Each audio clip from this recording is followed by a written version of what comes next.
नमस्कार मित्रों, मेरे स्पिरिचुअल कनेक्ट पर आप सभी लोगों का हार्दिक अभिनंदन है। मित्रों, आज मैं आप लोगों को अफ़गान त्रासदी के बारे में कुछ बताने वाली हूँ।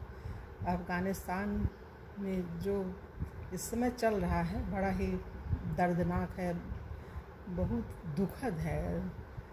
सोचते हैं तो बहुत दिल में दर्द होता है।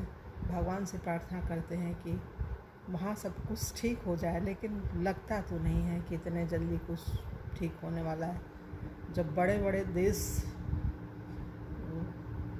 जो है नहीं काम कर रहे हैं एकजुट होकर के, तो अफ़गानिस्तान के जो नागरिक हैं बेचारे, जो इस समय प्रयास कर रहे हैं एकजुट होने का, वो कैसे कर सकते हैं, कितना कर सकते हैं, ये तो देखने वाली बात है। लेकिन उन्होंने किया है, प्रयास किया है, प्रयास में उन्हें सफलता भी मिली है। बहुत बड़ी सफलता तो नहीं कह सकते, हाँ सफलता मिली है, अवश्य मिली, क्योंकि सुन रहे हैं 2-3 जगहों पे उन्होंने कब्जा कर लिया है। जो 2-3 प्रांत ऐसे हैं, तो ये तो बहुत ही अच्छी बात है। भगवान उनको शक्ति दें और भी करें। लेकिन एक चीज़ इसमें और निकल के आती है कि अगर तालिबानियों का शासन आ गया है, हो ही जाएगा, बड़ा मुश्किल लग रहा है कि स्वतंत्र हो पाएंगे अफ़गानिस्तान वाले।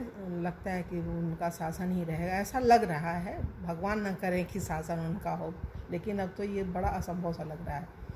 तो इसमें एक चीज़ है कि महिलाओं के ऊपर जो शरिया, सभी के ऊपर है, महिलाओं के ऊपर तो विशेष रूप से, उसमें शरिया कानून के बारे में ज़्यादा सुनते हैं कि है क्या ये शरिया कानून।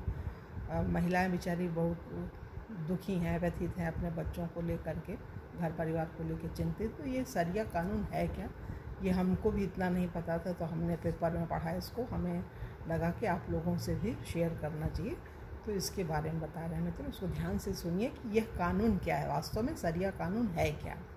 तालिबान शरिया को अपनी सर्वोच्च व्यवस्था बताता है। तालिबानी जो नागरिक हैं, तालिबानी एक मानसिकता है, क्या बोलें हम इसको, तो वो शरिया कानून को सर्वश्रेष्ठ मानते हैं। तो इसमें होता क्या है, तालिबान कहता है कि मुसलमानों से इसका पालन करने की उम्मीद की जाती है। मतलब शरिया कानून मुसलमानों के लिए है और वो चाहते हैं कि इसका सब लोग पालन करें, लेकिन ये थोड़ा कठिन होता है। इसमें होता क्या है, सुनिए मित्रों। हालांकि जब तालिबान कहता है कि वह शरिया कानून स्थापित कर रहा है, तो इसका मतलब यह नहीं है कि वो जो करेगा उससे इस्लामी विद्वान समझ, मतलब सभी जो इस्लाम धर्म के मानने वाले हैं, शरिया एक इस्लामी कानून हुआ तो सभी लोग सहमत ही होंगे, ये कोई ज़रूरी नहीं है। पिछले शासन में जब तालिबानी आए थे, पिछले शासन में तालिबान ने क्या किया था, जब उन्होंने 96 से लेकर 2001 तक उनका शासन था। तालिबान ने 1996 से लेकर 2001 के शासन में टीवी और संगीत पर पाबंदी लगा दी थी।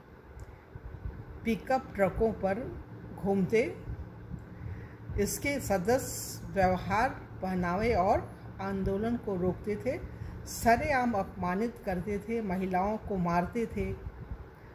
एमनेस्टी इंटरनेशनल के अनुसार 1996 में काबुल में नेल पॉलिश लगाने पर तालिबान ने महिला का अंगूठा काट दिया था।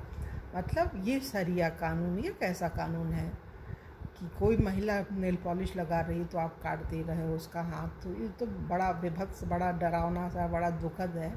ये कानून के अंतर्गत आता है। तालिबानी जो शासक बनते हैं तो इस तरह का काम करते हैं महिलाओं के लिए, कि मतलब इसका मायने क्या होगा, महिलाओं मतलब इस कानून को किस तरह से लिया जाएगा महिलाओं के ऊपर।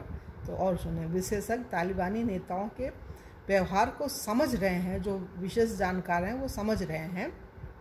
फिलहाल 2 तरह के व्यवहार दिख रहे हैं, उदार भी और पाबंदी वाला भी। हाल ही में काबुल में एक तालिबानी नेता ने महिला टीवी पत्रकार को इंटरव्यू दिया, तो यह तालिबान का उदार चेहरा था। लेकिन इसके बाद क्या हुआ, और सुनिए। करने के अभियान का हिस्सा था, मतलब इंटरव्यू जो दिया एक तरह का नाटक था, दिखावे के लिए ही था एक तरह से।